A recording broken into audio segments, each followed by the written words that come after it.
Welcome to another great session. Today we have Alex Bäcker. Alex is an entrepreneur. He holds 11 patents, and in 2021, he was named among the top 100 MIT alumni in technology. Welcome, Alex. It's so great to have you with us today. Thank you for having me, Chris. It's a pleasure. Alex, to begin with, could you take us back and share with us some of your backstory? How did you get where you are today? How did I get where I am today? Well, I guess one could say it all started when my dad brought me a Timex 1000 computer when I was in, I guess, the equivalent of middle school. One time that he traveled to the US. I was living in Peru at the time. And I taught myself to program with it. I think it had 1 or 2 KB of memory, and it had an extension to have 4K of RAM. And I wrote a program that that filled its memory. I think it was called Crocodiles. It was a game. So that led me to an interest in computer programming, which led me to represent Argentina, my country, in the International Olympiads of Informatics in Russia, and actually it was Belarus at the time, and then in Greece. And that interest in algorithms sort of never went away and really formed the basis for a lot of my inventions and companies. It's really sort of a fascination with algorithms and teaching computers how to do magic tricks, if you want. So I think that was the beginning of how I started. Eventually, I became interested in science and studied biology and chemistry and economics, and eventually moved to the US to attend MIT, and then drove across the country to get my PhD in neuroscience at Caltech, and then kept inventing things. So eventually started my first company and kind of never looked back. So that was sort of the origin story. An amazing ride and very impressive, and such a great example for so many young people to look up at, kind of look at your journey and see the possibilities. Alex, and maybe share with us, what was it like to start this first company? Did you even consider going and working for someone else, or did you knew always that you wanted to be an entrepreneur? During my PhD, I spent a little bit of time working for McKinsey, and I enjoyed working with other smart people there. But it very quickly made me realize I wanted to, build my own stuff rather than tell other people, what to do with their companies. Then after I finished my PhD, I had a research appointment between Caltech and a DOE lab, Sandia National Labs, and that was an amazing job. I had an amazing boss called Danny Rintoul at Sandia, who gave me complete freedom of research, and it was really fun and interesting. But no, I never considered really going to work for another company after that. What happened was I invented some algorithms that caught the attention of Silicon Valley investors and others experienced in starting companies. And so they encouraged me to become the founding CEO of this company. I was really looking for to hire a CEO. And they convinced me to, I guess it was sort of like when Cheney chaired Bush's search committee for a VP and ended up being asked to take the job. This was a little bit like that. I was really just looking for somebody, and I got asked to take the job, and I did. So that's how it started. Yeah. And what happened once you started your first company? Tell us a little bit of a story of how fast did it grow and why you decided to move on to something else. So what happened was we got some really interesting results. So I invented these algorithms, work with some really great students at the University of Colorado, Boulder, including a great guy called Noel Jordan, who I'm very close to this day. And we built algorithms that could figure out the meaning of text. So we could actually look at a website and figure out what searches people were doing that indicated that they would be interested in finding that website. So sort of solving the reverse search problem. And this was very early, back in 2005 or so. And so we showed that we could multiply a campaign's reach by sevenfold or so. So 700% increase in how many clicks we attracted, whilst at the same time reducing the cost of each of those by a dramatic percentage, 70% or so. I can't remember the exact number. And that was by finding the long tail of keywords that nobody was advertising on, and that really indicated that people were interested in that.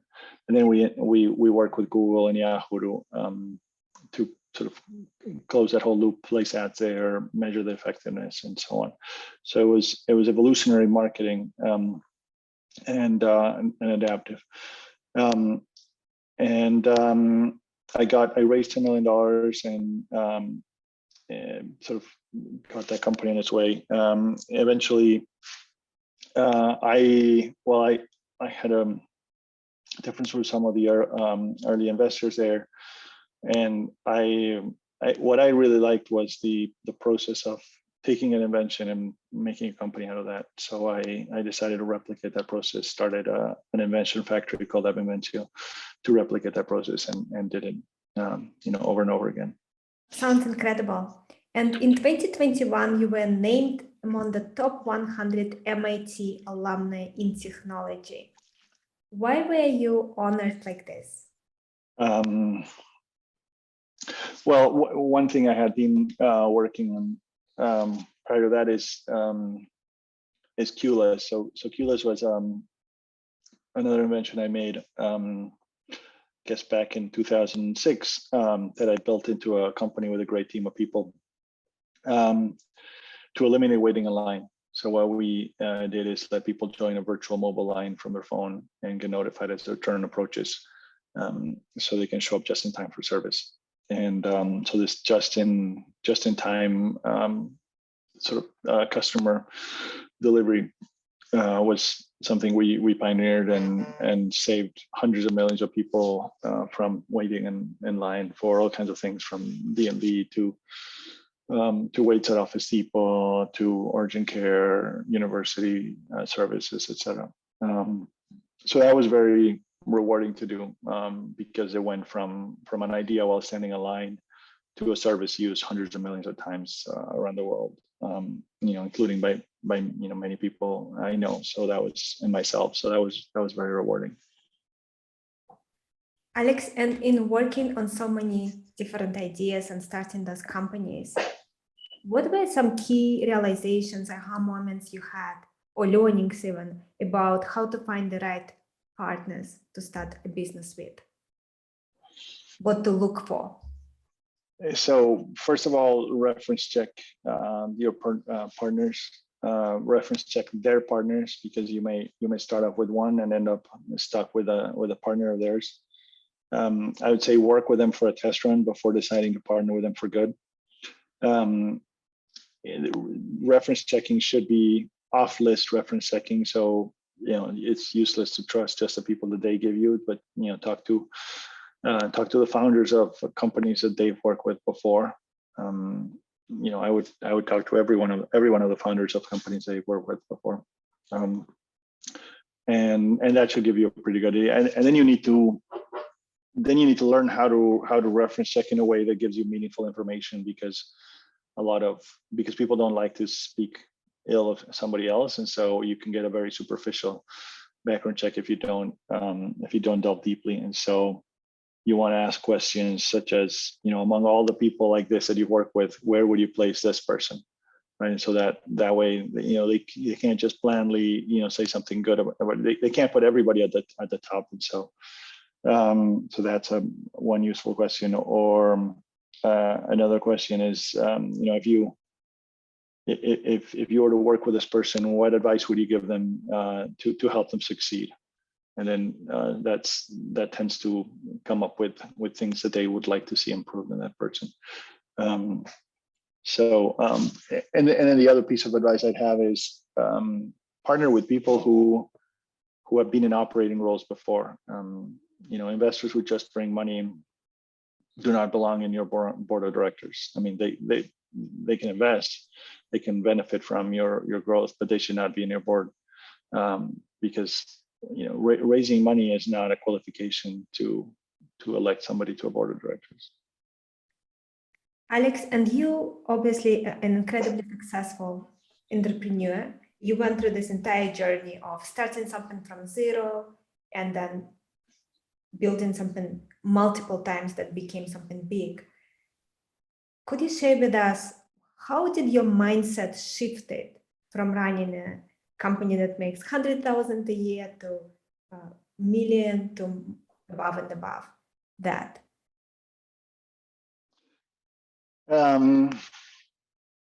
I think, as you grow, you put more emphasis in process, right? And processes and training to teach other people to do things in a replicable way.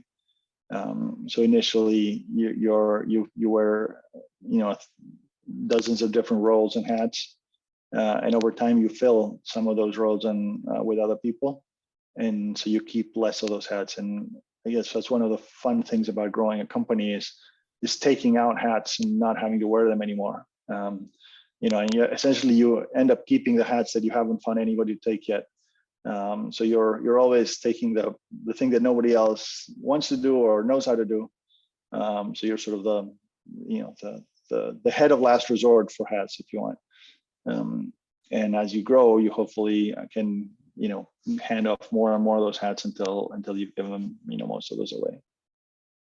Alex, and what do you think is the difference in the mindset between someone who runs a $1 million a year business in revenue versus 20 million? I don't know if I have a very clear answer for that. But I think the key to growth is to remain in the mindset of early on, right? I think it's easy for larger companies to become complacent. And so in a way, you always want to remain with the mindset of a smaller company and always looking for how to really disrupt the market. What happens as you grow is you tend to spend more and more time protecting the market and the revenues you already have, and that makes people be less disruptive, because they don't want to disrupt themselves because they're too busy keeping their customers happy, and that can make them miss out on the next revolution, and just keep evolving. So I would say that that in that sense you should try to minimize those differences to always stay hungry and looking for change and disruption. Alex, and in the last few years, what were maybe 2-3 aha moments, realizations that you had that really impacted the way you view the world, any of the businesses you are building, and just generally your life? Well, one has been, I think, the realization that the drones will change the world as we know it. That the whole vision we've long had of robots helping change the world will really come true with drones, rather than with robots that look like C3PO and R2D2. And so that led me to start my latest company, Drisit, which is a platform to let people fly a drone remotely from anywhere in the world, and for people to put their drones on the network to monetize them and let other people fly them. So bringing the shared economy to drones, coming from the realization that every person will benefit from having access to drones in many locations, and that it's not practical for each person to own drones in each of those locations.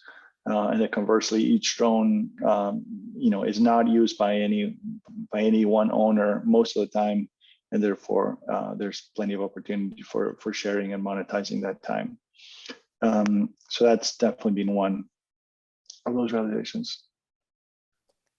Any other realizations you could share? I think that, to me, time is my most valuable asset. So, not a lot of the stuff that I've done and some of the stuff I'm doing relates to not wanting to waste time. So to making sure that people are able to spend their time wisely.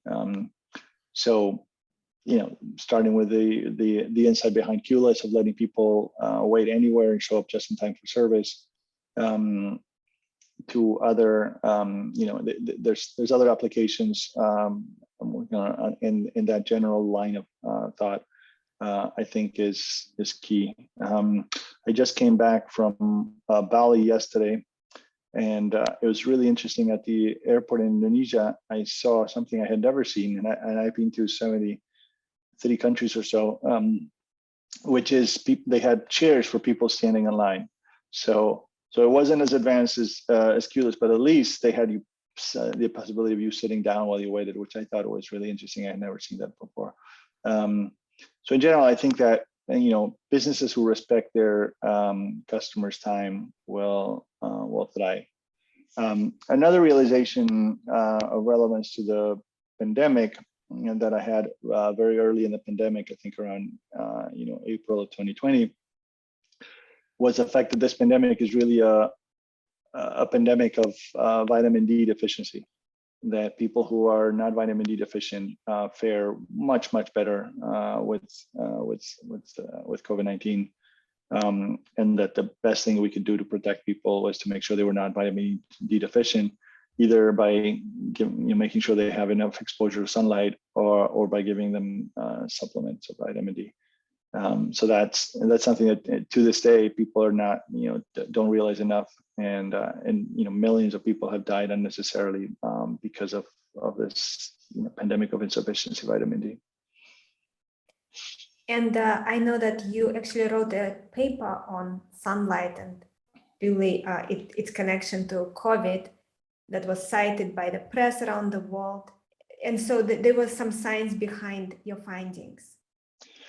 Yeah, remember my background in my PhD's in biology. So when the pandemic hit, I really dropped what I was doing and started looking closely at the data of the growth of COVID-19 infection and death numbers around the world in different cities and different countries.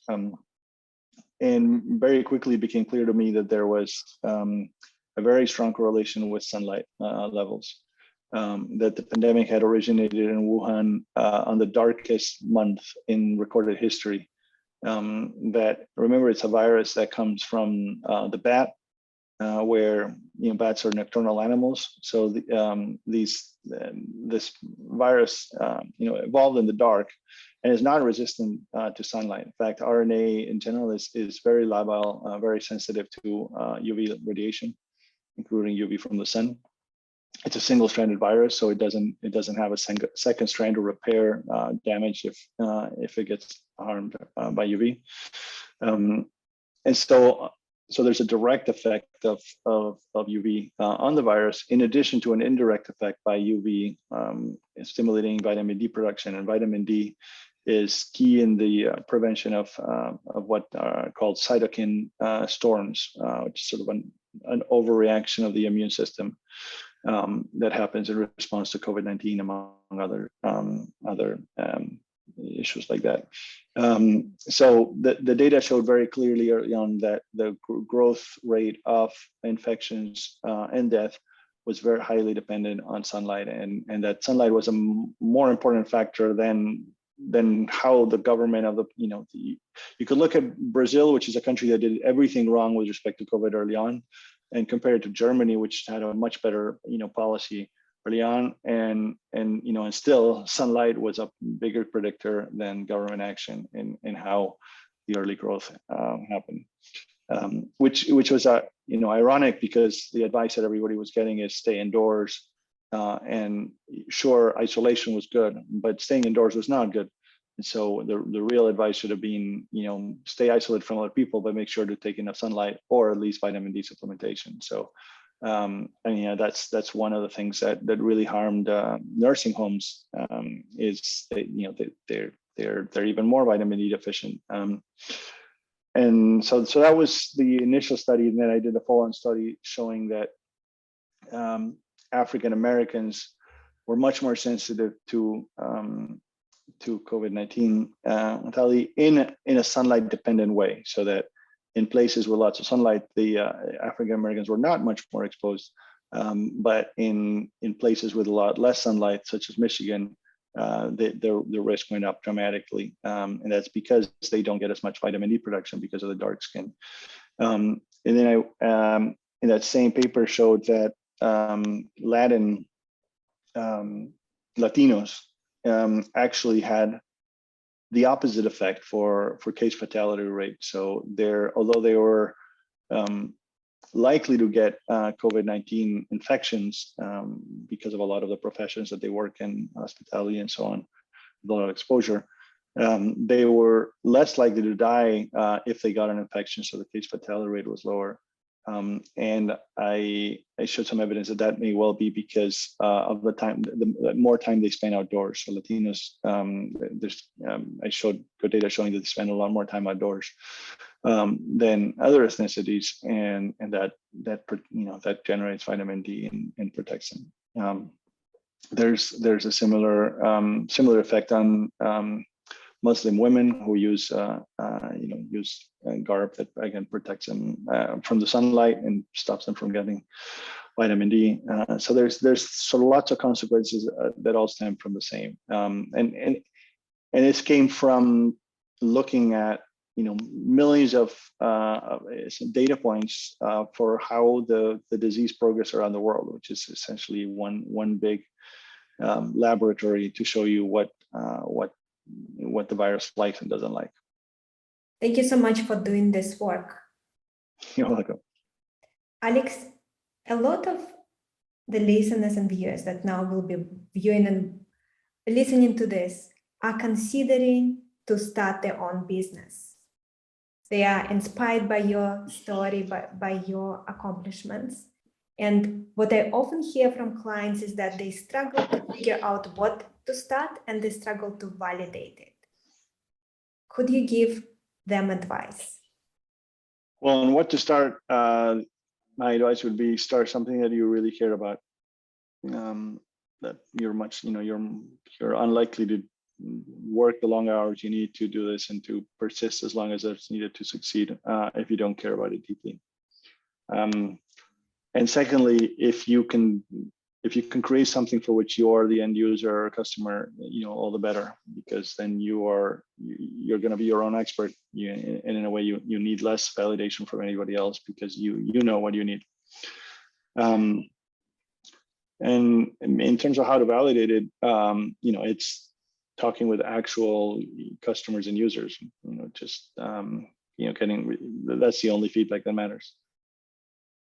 And as you were building various companies, did you change your process of validation? Or do you not pay too much attention? You usually kind of know that it will be useful and you're not worried about validation. You can't rely too much on validation when you're doing something that's very innovative, because people are not going to be as visionary as a good entrepreneur.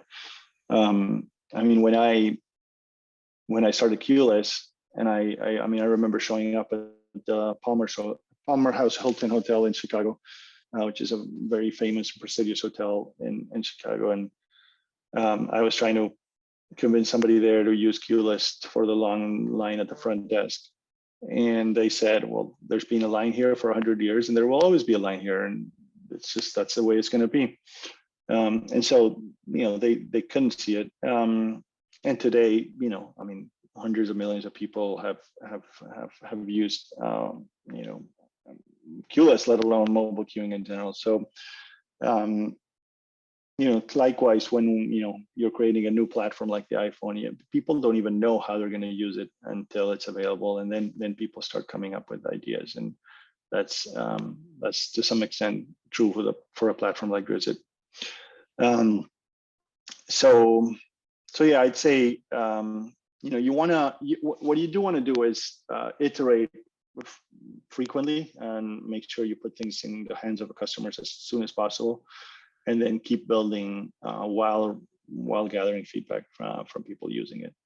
The sooner you start using it, the more real life applications, the more usable in real life your product or service will be. And any extra advice you have for founders who are not technical? So they don't have technical skills, but they have business skills. Maybe anything in addition to what you already shared, specifically in searching for technical co-founder? Well, the kind of technical co-founder you want at the beginning,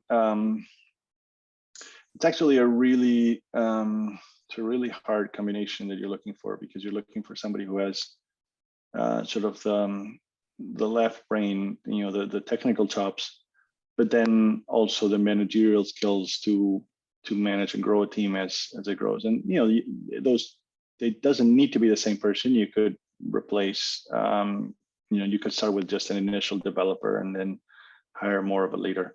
But ideally, it's that same person who becomes the leader, at least initially. But you also want somebody who is really entrepreneurial, right? So you want somebody who can, in Spanish we say lo atamos con alambre, which means you tie it with wire, like somebody who knows how to figure it out and fix things, and no matter what, because he's inevitably not going to be the expert in everything you're going to need. He or she is not. They can't be the expert in everything that you need to do. So they have to just be somebody who's willing to learn and figure it out. And so the ability to and willingness to learn is key. The adaptability to, and the scruffiness, the ability to do things without a lot of budget or without any budget sometimes at the beginning. The ability to delay gratification, right? You want nobody who wants to call themselves a co-founder can be thinking about how much they're going to get paid at the beginning, because at the beginning there is no money. And you want somebody who's thinking about the big reward later, not the small reward at the beginning. So that's a key aspect too. It takes a particular mentality to be able to be a co-founder like that, and be thinking about eating what you kill rather than just sitting at the table and asking where's the meal. Alex, and what are your thoughts on the right time to bring in investors? The right time to bring investors is when money on the right terms is available. There is no right time or wrong time. There are the wrong and right investors and right and wrong terms. And in selecting investors, what would be some of the things you would recommend people to watch out for? Well, first, there's investors who think about how to make the pie bigger so that their share of the pie becomes more valuable at the same time as everybody else. Those are the investors you want. There are other investors who think about how they can expand their piece of the pie to make it the whole pie, and even at the expense of reducing the size of the pie, or at the expense of growing the pie. And those are completely useless, and they distract everybody, and they create infighting, and they stop you from actually growing the pie. And even if they succeed in keeping 100% of the pie, they don't make a fraction of the money that they would make if they actually help make the pie a lot bigger. So that's the first thing I would look for.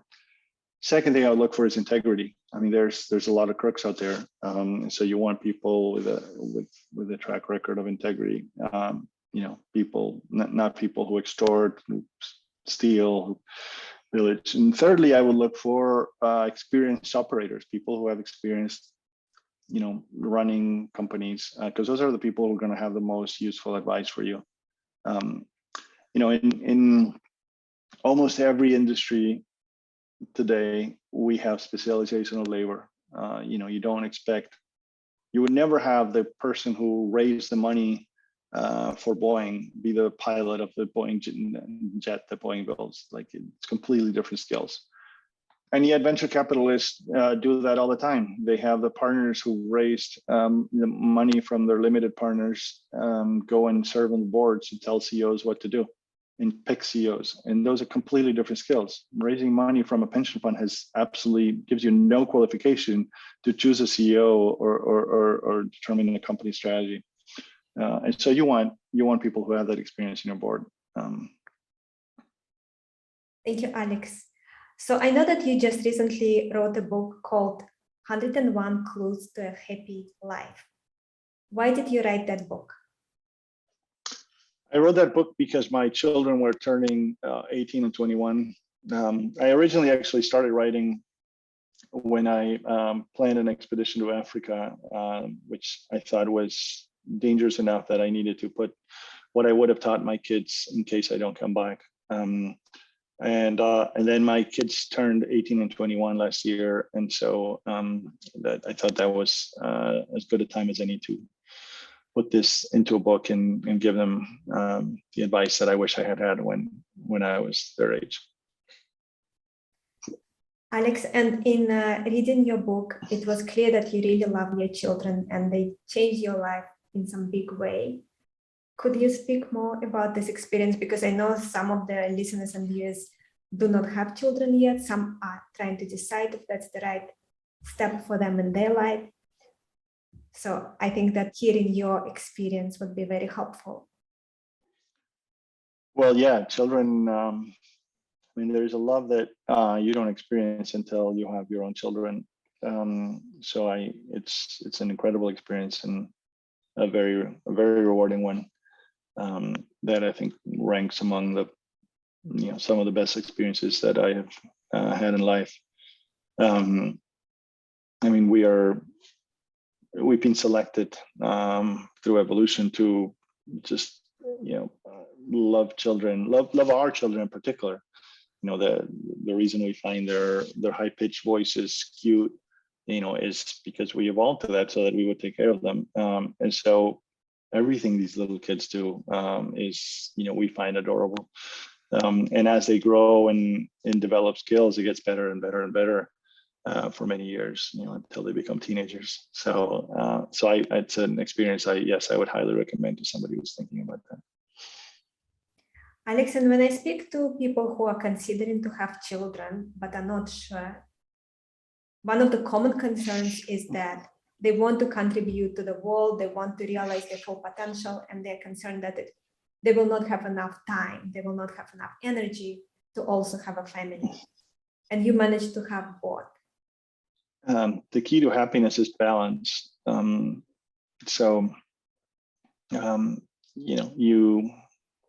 There is time for doing both. Sure, kids take time. You're not productive if you're working 24/7. You need to sleep, you need to eat, and kids are one of those basic necessities of life. It's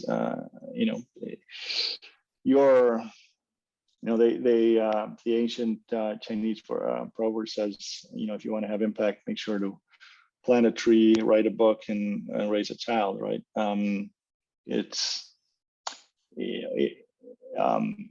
heard Barack Obama speak recently, and he said he thinks he's going to have more impact on the future by the people he's trained through his foundation than through what he did, in 8 years as president. So, if somebody who has reached one of the most impactful positions on the planet, which is to be president of the United States of America for 2 consecutive terms, thinks that even that impact it pales in comparison to the impact you can have in training others. And I don't think he's wrong, because there's a multiplicative effect of training others, right? And so children are like that too. So even if you just cared about impact, children are a way to have impact. I mean, if you really care about impact, you should have lots of children and create an army of people who can really have impact. So that would be the impact driven way to think about it.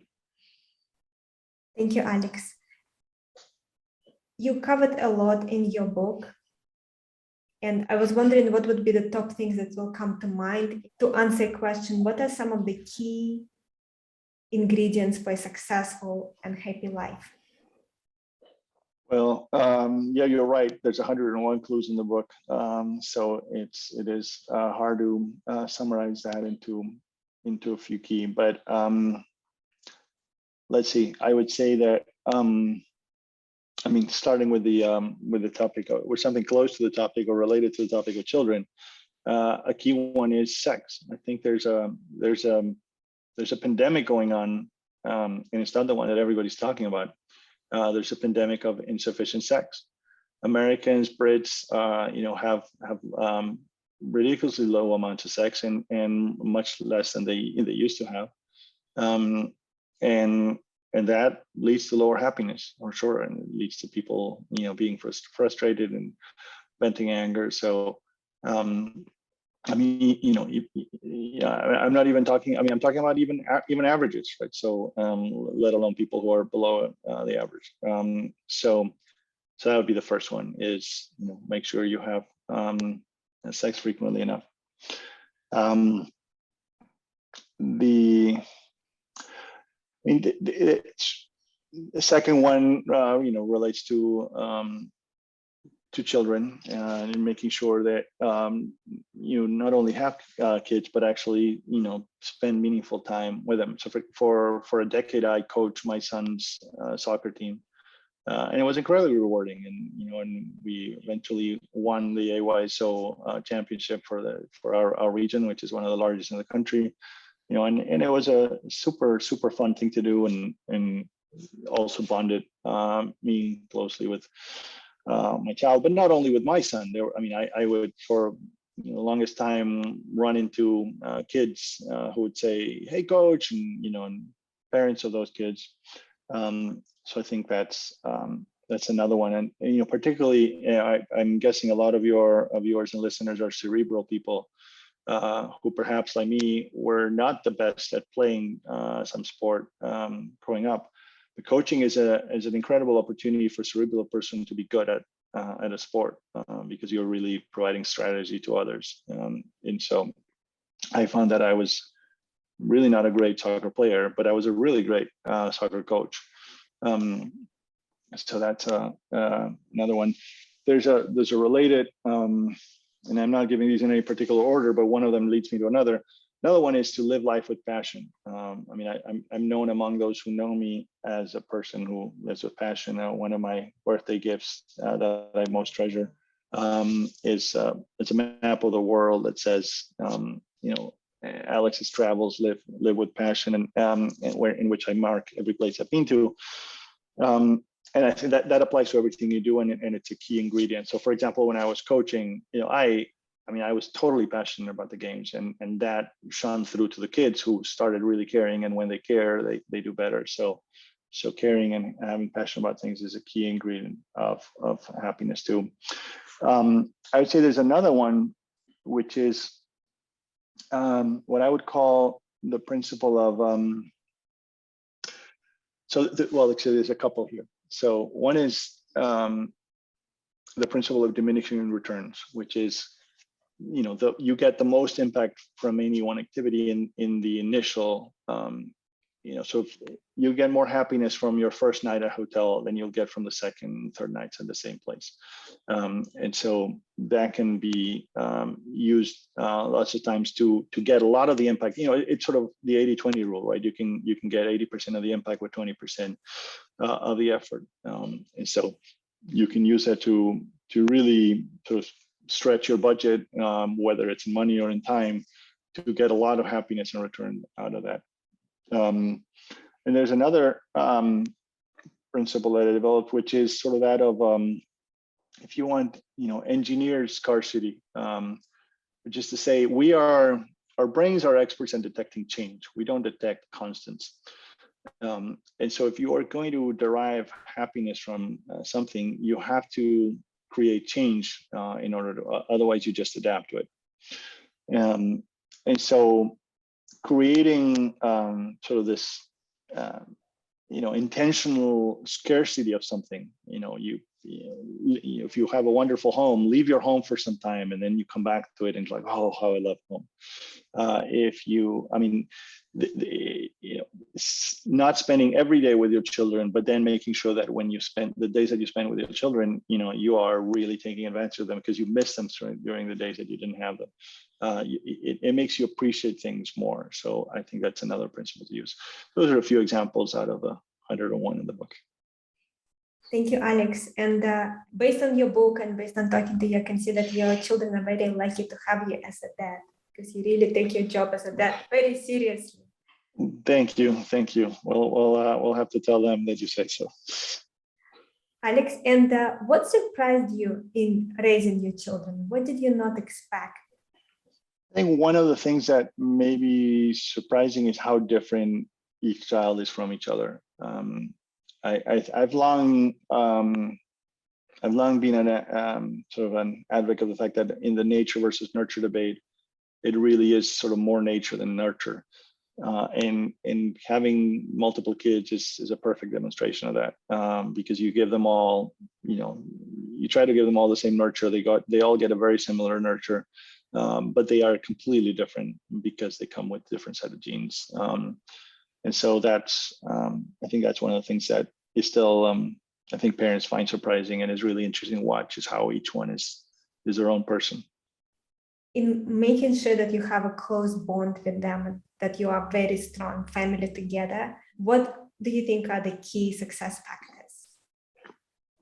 It's time.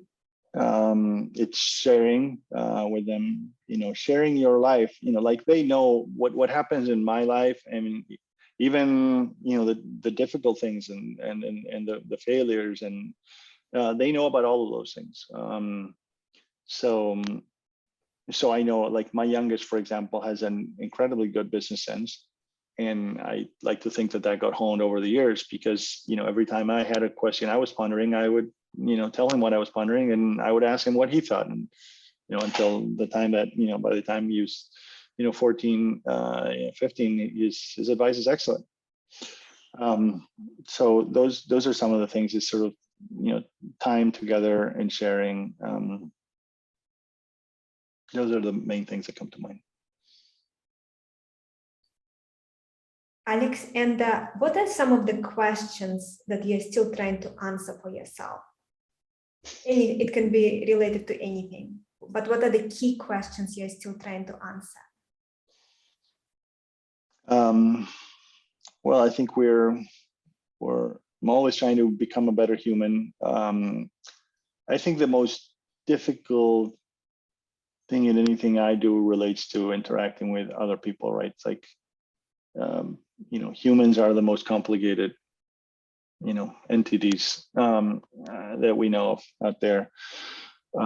And so interacting with each person is a world, and we can always get better at that. One of the pieces of advice in my book is, write yourself an instruction manual for each person, each key person in your life. Learn how to deal with them effectively. Different people require different methods.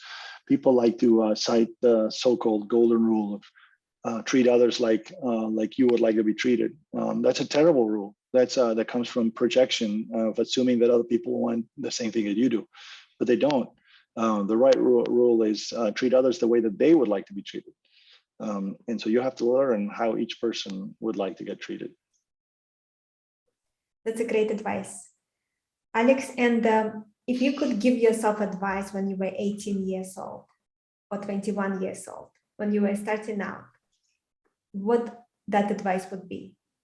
That would be this book, 101 Clues to a Happy Life. That's exactly what I try to pour in there. Yeah, I think we covered a few of the key aspects. So pick your partners carefully is definitely a key one. I mean, I think you have a bunch of entrepreneurs in your audience. So a very key one there is, be very careful about constituting your board of directors and about how you structure your corporate structure. Those are key. So I have another book yet to be released, 25 blunders you can afford to make in the board of directors, and so that's a key thing to get right for entrepreneurs. Preserve, as an entrepreneur, you want to preserve control and make sure that people who understand the business and really care about it are in control of the business, and not people for whom this is A, something that they're not experts in, and B, one of a zillion things they care about. So those are some of the things that I would give to myself when I was starting out as an entrepreneur. Thank you, Alex.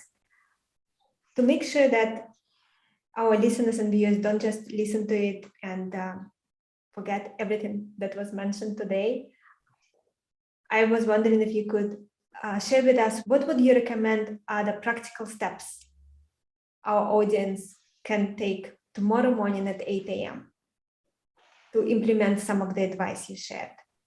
Well, so speaking more generally than just what we've shared in this particular interview, I'd say one of the things you can do tomorrow morning is call your parents tomorrow morning and every week. You know, I mean, this is one of the things that I think is missing in the U.S. compared to a lot of other societies, is that close family contact. I mean, it's like I mentioned, I just flew back from Bali last night, and I was driving today and seeing the homeless encampments here in Los Angeles, and you know, it really is incredible to see, you know, one of the richest societies on earth have so many people who are so left behind and on their own. You know, I drove all over the island of Bali. I never once saw, you know, a homeless encampment. And even though Bali is incredibly, you know, poor compared to the U.S. on average, and I think a lot of that has to do with the family ties and the containment from family in a place like Bali compared to the U.S. So I think keep those family ties strong, and you know, that starts by, you know, calling your parents and calling your children every single week at least. That's something that's very easy to make actionable. Second one is, one of the clues in my book is that one of the most inexorable deadlines, the most inexorable deadline is death. And so you want to prioritize time with the older people in your life. At least they die on you before you get to them. And so schedule a visit tomorrow to see the oldest person you love, you know, and don't postpone it.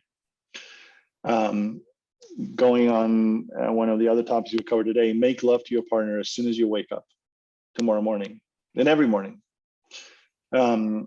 You know, give the book 101 Clues to a Happy Life to 3 people who could use it the most. You know, that starts paying it forward. The book is available already on audiobook on Amazon, and it will be available in other versions soon, or you can sign up to be notified upon release at 101clues.com. That's 101clues.com. And I could give you a couple more. You know, if you like to travel, you know, and you want to get additional funds for that, put your home up for rental on VRBO and Booking.com, LoveHomeSwap.com, Airbnb, you know, and make money while you travel. That's you know, people say I don't have you know, the money to travel. You could be traveling all the time and make money, because it's actually cheaper to live in a place like Bali than it is to live in the US. And so it's really not difficult to travel for free if you do that. So those are a few actionable things that people can do tomorrow morning at 8 a.m. Thank you, Alex. What are a few books that you found instrumental for your growth as a professional and human? I first of all, I like to read biographies. I'm reading now one of Alexander Graham Bell. I've read Walter Isaacson's one of Steve Jobs. I've read Walter Isaacson's one about Albert Einstein, who was a second cousin of my great grandfather. So I'd say, you know, biographies of great people are definitely on the top list. I enjoyed The Singularity is Near by Ray Kurzweil, to really hone in on the point about exponential processes and exponential growth. I mean, there's books I've loved that are not, you know, instrumental in any practical way, but that are, you know, amazing books. I love Herman Wouk, Winds of War, War and Remembrance. I've you know, I mean, those are a few of the first ones that come to mind. But there's lots of great books out there. Thank you, Alex. This is a great place to end this session. Before we do that, do you have anything else you would like to add or share? No, I think if you'd like to fly a drone remotely from anywhere in the world, I'd say come and join us at Drisit.com. We're looking for initial launch locations for that.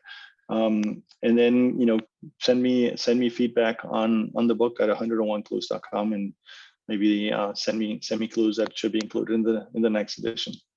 Thank you, Alex. So great to have you with us today.